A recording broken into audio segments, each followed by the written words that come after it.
thank y'all for coming tonight. I wanted to step out here for this great occasion. It's not every day we get to see what happened and celebrate it. So most of the time we're mourning because of things that happen in a disaster. This time we get to celebrate, and we want to just take a few minutes for that. And I know y'all seen the news clips and the news about, maybe even on social media, about what happened, but our staff has put together a video, and we'll go through that video, and then we're going to talk a little bit more and do a little celebrating. So if you could, ma'am, please push play.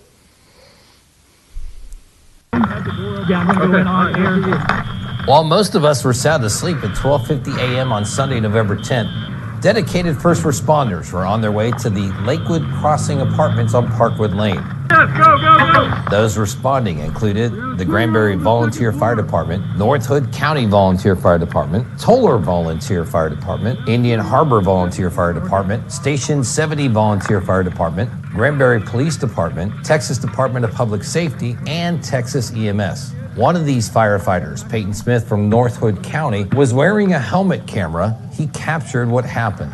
When crews arrived, flames were already visible on the second floor of the building. Granbury VFD on-scene commander, Captain Brad Snyder, learned from Granbury PD and DPS officers on site that 2-year-old Liam Keene was still inside on the second floor. Captain Snyder immediately directed a team of firefighters to combat the flames while assigning Jonathan Head of North Hood County and Brian Saratelli of Granbury to perform the rescue. Jonathan climbed a ladder to the second floor window where he broke through the glass and screamed to enter. Inside, dense smoke reduced visibility to almost zero, and the building's sprinkler system had flooded the floors with several inches of water. Though Jonathan could hear Liam crying, he couldn't see him. He searched but couldn't find the child. Finally, he returned to the first room, following the sound of Liam's cries, and miraculously located him. By this time, smoke was billowing out of the broken window, creating a small pocket of clearer air. With Liam in his arms, Jonathan carried him to the window where Brian was waiting on the ladder. Brian took Liam down to safety, where an ambulance and medical team were standing by. Thank you.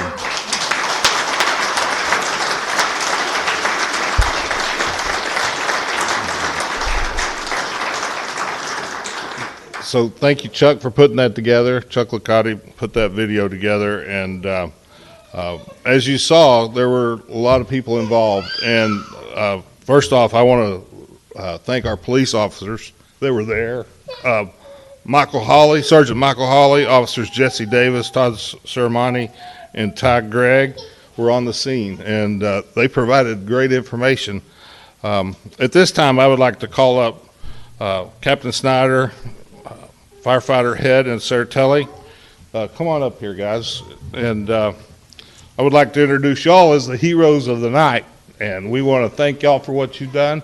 And I want to let Brad give us a little narrative. Who's incident scene commander. Let him kind of walk you through some of his experience, his perspective, other than what we've already shared, maybe some of the overlap. Thank you. Thank you. Mayor, Councilman, that night was something that we've all trained for many, many times.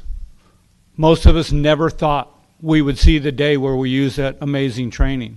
We're very thankful, first of all, to the city of Granbury and Hood County for providing us the equipment and the training facility to do that training here local.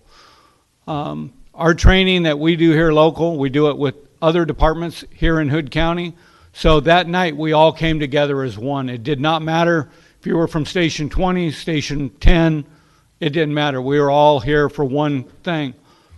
As I was on my way to scene that night, I was getting great radio traffic.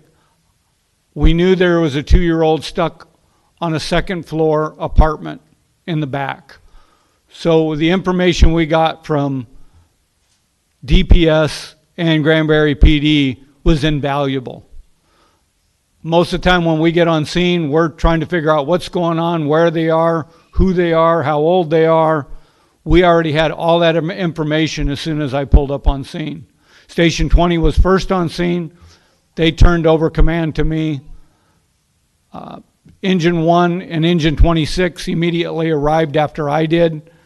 We deployed water. Our engine deployed water to the balcony, and then we took another team of people from Station 20 and Granbury to get the child out the second floor. We put the ladders up. North Hood County officer, Mr. Head, went actually inside the building. You don't see that in the video. They broke the window out. He went inside.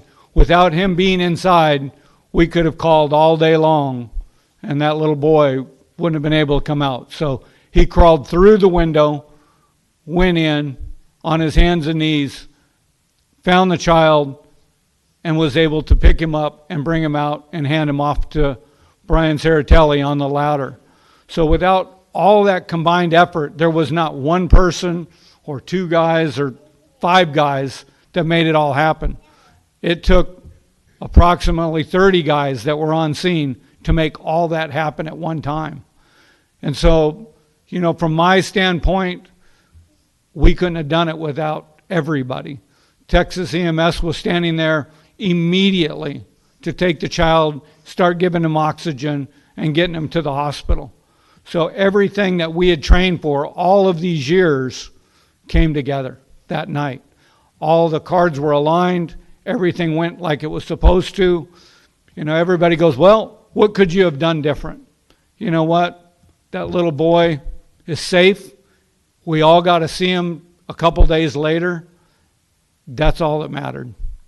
And, you know, we couldn't have done it without these two guys here.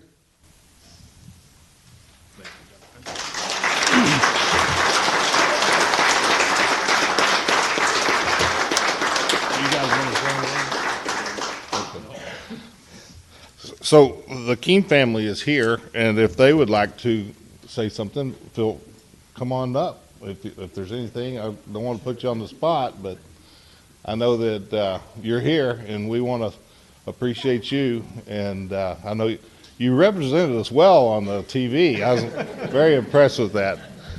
And this is the kiddo, huh? Yeah. Hi, buddy.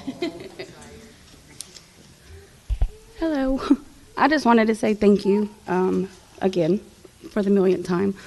From the bottom of my heart, we are extremely grateful for each and every first responder that was there, from the cops to the EMS to the fire department. If it wasn't for y'all, my son wouldn't be here, so I appreciate everything. Thank you.